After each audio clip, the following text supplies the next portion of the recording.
தமிழகத்தின் வளர்ச்சியை தடுப்பதற்காக எதிர்க்கட்சிகள் ஆன்மீகத்தின் பெயரில் மலிவான அரசியல் செய்வதாக முதல்வர் மு.க.ஸ்டாலின் குற்றம் சாட்டியுள்ளார். London world book of records புத்தகத்தில் பீகார் முதலமைச்சர் நிதிஷ்குமார் இடம் பிடித்துள்ளார். சுதந்திர இந்தியாவில் ஒரு மாநிலத்தின் முதலமைச்சராக 10வது முறையாக பதவியேற்ற ஒரே நபர் என்ற பெருமையை அவர் பெற்றுள்ளார்.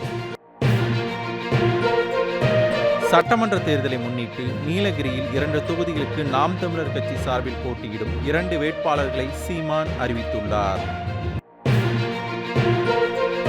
கோவை மாணவி கூட்டு பாலியல் பலாத்கார வழக்கில் கைதான 3 பேர் மீதும் கோவை காவல்துறை குண்டர் சட்டத்தின் கீழ் நடவடிக்கை எடுத்துள்ளது.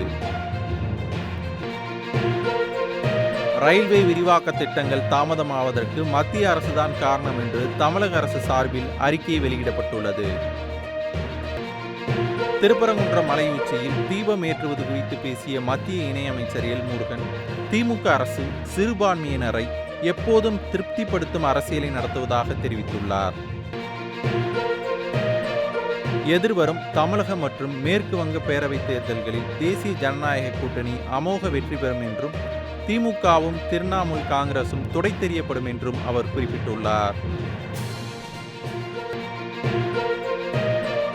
தமிழ்நாட்டில் உள்ள அனைத்து கல்லூரிகள் மற்றும் பல்கலைக்கழகங்களில் மாணவர்களின் பாதுகாப்பை உறுதி செய்ய புதிய வழிகாட்டு நெறிமுறைகளை அமல்படுத்த மாநில உயர்கல்வித்துறை உத்தரவிட்டுள்ளது. டெல்லியில் குளிர்காலத்தில் ஏற்படும் பனிமூட்டத்தை கருத்தில் கொண்டு தேசிய நெடுஞ்சாலைகளில் வாகன வேகத்தை கட்டுப்படுத்த புதிய போக்குவரத்து விதிகள் அமலுக்கு வந்துள்ளன.